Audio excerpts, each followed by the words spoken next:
Thanks, Freak. And guys, this was the Curse team that we were looking for yesterday. What was the turnaround? I think it was team composition. I think they sucked yesterday in terms of their drafting, and today they brought it together. I really think forcing a Yasuo composition and playing to their strengths, their win conditions, is exactly what they did today, and that's what they needed to do yesterday. Because Curse's edge against all these other teams is their pick-ban phase. You have to ban Tristana against them. They banned it themselves, but you also have to take into consideration what Quas plays top and split pushes with, what Voyboy's deep champion pool brings to the table. So that's what they need to play at in Champions League, and they didn't do that yesterday. Today, they started off strong. And they came out swinging, which is very important for them to not be down in the dumps. You know, they came out aggressive, and they matched LMQ's aggression. So probably talk to me about having, in this match, I mean, the number of fights that broke out, all the brawling that happened, and having two hyper-aggressive teams now. Yeah, I thought it was really fun because both teams kind of wanted to fight. The only thing was LMQ wanted to fight with Twitch opening up on someone, and then Curse wanted to fight by just, running at their faces. So it was really fun to see, who's going to get to engage here. And I think the problem with that game was LMQ got to engage, but it was normally off of a TF ult, which didn't really leave Twitch in a good position because they had Yasuo, they had Braum, so they had a lot of ways to stop Twitch ult if they wanted to, and that kind of, I think, threw off their team fight. Yeah, the Twisted Fate was really their only source of engage that they could have used there. Nami was also the other one that they could back it up with, but like you said, Wind Wall and Unbreakable, they had to play around that, but also Curse did a really good job on their side of playing around the pick of Twitch and TF.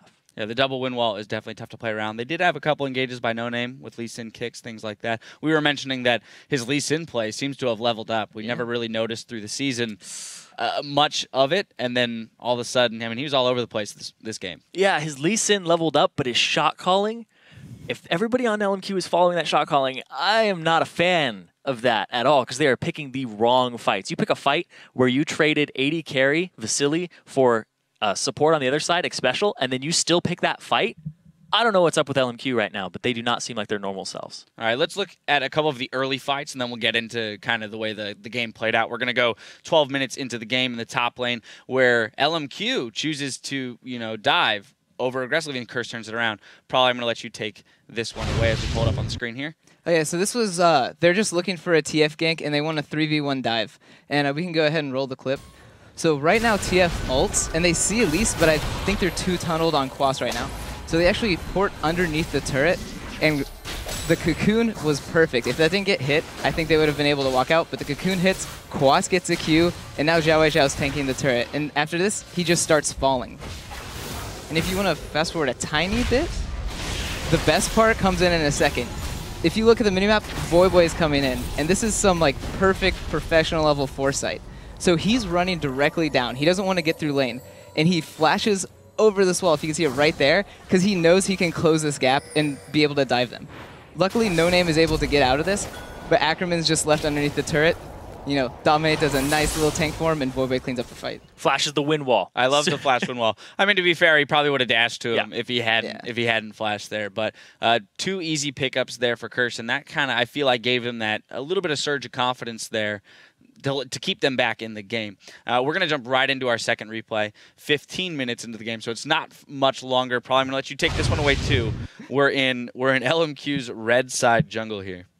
Okay, so this starts off with No Name, kind of running into Dominate, and Dominate's very far ahead of No Name at this point. So we can go ahead and roll it. Dominate is just, he sees the level discrepancy, and he just goes for a fight. And right now, it just almost hubris, almost tunneling. They just want to get this kill, but they don't really take into account the position of the rest of LMQ. So right now, they're able to burn 2 ults to get No Name. But if you watch LMQ, they're collapsing on this, and they get a great TP up. Wind Wall's down, or Wind Wall wasn't up by then, so Moore gets a nice Nami ult in there, and now they're just waiting to clean up the fight because all their ults are down on Curse's side. Voyboy goes in and try to clean up some stuff, but then again, still no ult. Xiao Zhao is able to come behind the back and just start getting stuns off. At this point, it's just Curse trying to pick up something because the fight was lost. But then, boom, Cop does his aggressive play and starts coming over the wall and ends up carrying that fight. Cop is much more aggressive as of late. I've been noticing the Valkyrie over the wall and then the flash back into the fight. And on Corki, he's usually in that almost melee range. Yeah, he's hungry for blood, to say the least. So as the game continued, we saw LMQ pick up a decent lead through a couple more fights and an early Baron for themselves. But they couldn't close out the game.